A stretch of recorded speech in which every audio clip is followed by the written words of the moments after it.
మొట్టమొదటి factory outlet మన Mukunda jewellers వారి నూతన బ్రాంచెస్ ప్రారంభం అతి త్వరలో జూబ్లీహిల్స్ లో ఫిబ్రవరి 20న, మన వైజాగ్ లో ఫిబ్రవరి 28న విచ్చేయండి. తీవ్ర ఉత్కంఠ రేపిన ఇబ్రహీంపట్నం మున్సిపల్ చైర్మన్ ఎన్నికకు అడ్డంకి తొలగింది. చైర్పర్సన్ ఎన్నికపై విధించిన స్టేను హైకోర్టు ఎత్తివేసింది. పురపాలక చైర్మన్ ఎన్నికపై తుది నిర్ణయం ఆర్ఓదేనని స్పష్టం చేసింది.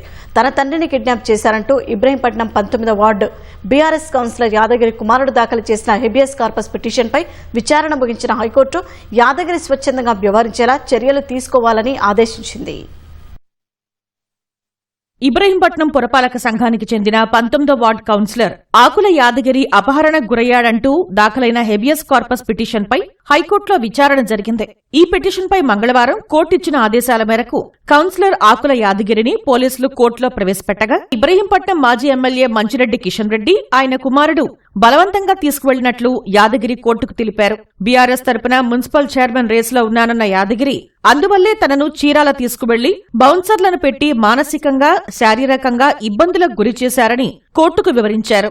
16న ఉదయం నుంచి రాత్రి వరకు కారులోనే తిప్పారన్న యాదగిరి తనకు బీపీ, షుగర్ ఉన్నా భోజనం కూడా ఇవ్వలేదని తెలిపారు. తాను లేకపోతే కోరం ఉండదనే తనను తీసుకువెళ్లినట్లు కోర్టుకు తెలిపిన యాదగిరి ఇష్టపూర్వకంగానే ఓటింగ్ వేసినట్లు అందరికీ చెప్పాలంటూ తనను ప్రలోభపెట్టారని చెప్పారు. తన ఫోన్ కూడా ప్రశాంత్ రెడ్డి దగ్గరే ఉందని కోర్టుకు తెలిపిన యాదగిరి తనకు ప్రాణహాని ఉందని, భద్రత కల్పించాలని విజ్ఞప్తి చేశారు.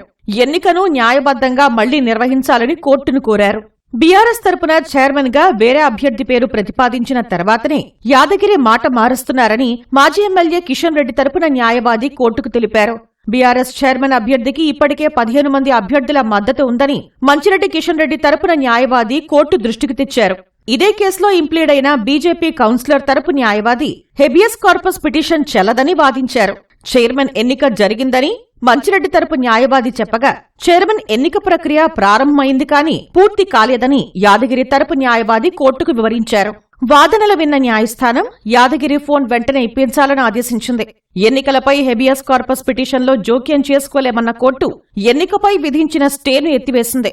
మున్సిపల్ చైర్మన్, వైస్ చైర్మన్ ఎన్నిక నిర్ణయాన్ని రిటర్నింగ్ ఆఫీసర్కే వదిలేసింది. యాదగిరిపై ఎలాంటి ఒత్తిడి తీసుకురావద్దని, ఆయన స్వచ్ఛందంగా వ్యవహరించేలా చర్యలు తీసుకోవాలని కలెక్టర్ పోలీసుల్ని ఆదేశించింది. అపహరణకు సంబంధించి అవసరమైతే పోలీసులు విచారణ చేసుకోవచ్చని ఆదేశిస్తూ విచారణను ముగించింది.